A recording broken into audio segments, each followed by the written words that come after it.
मगधी बेला के दर्शक सबके हम अतुल आदित्य नमस्कार और प्रणाम करेले और आशा करेले कि अपने सब सुरक्षित और स्वस्थ होती। उत्तराखंड में राजनीतिक संकट गहरा गए हैं, जेकर पीछे है संवैधानिक संकट।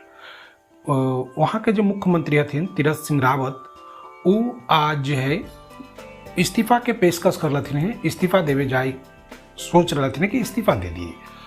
और कारण एक है कि वो अभी भी कोई भी सदन के सदस्य न हथिन, ऐसे वो लोकसभा सदस्य हथिन पौड़ी से, लेकिन जो संवैधानिक स्थिति है ओकरा अनुसार उनका 6 महीना के अंदर विधान परिषद या विधानसभा के सदस्यता ग्रहण कर लेवे के लिए, लेकिन वह अभी तक कोई सदस्यता ग्रहण न कर लथिन है।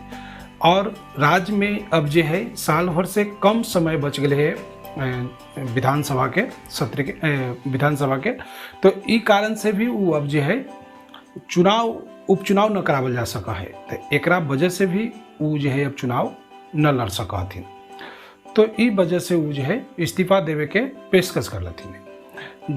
जो लोग के जो है नाम प्रमुखता से आ रहे हैं कि मुख्यमंत्री के दावेदार के रूप में, वो में हथिन शिक्षा मंत्री स्वतंत्र प्रभार से धन सिंह रावत, जे सबसे आगे हथिन।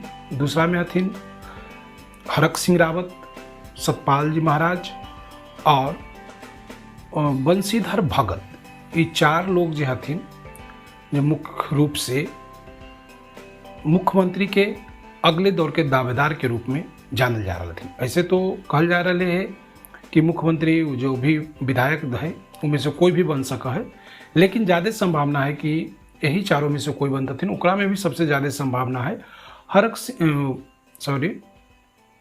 धन सिंह रावत के। काहे कि धन सिंह रावत जो हथिन उन आरएसएस से संबंधित हथिन और उनका बढ़िया पकड़ है संगठन पर, तो ज़्यादा संभावना बनावल जा रहा है कि वो मुख्यमंत्री बन सका हथिन। तो अपने देखते रहथिन कि आगे केकरा मुख्यमंत्री के पद देवल जाए।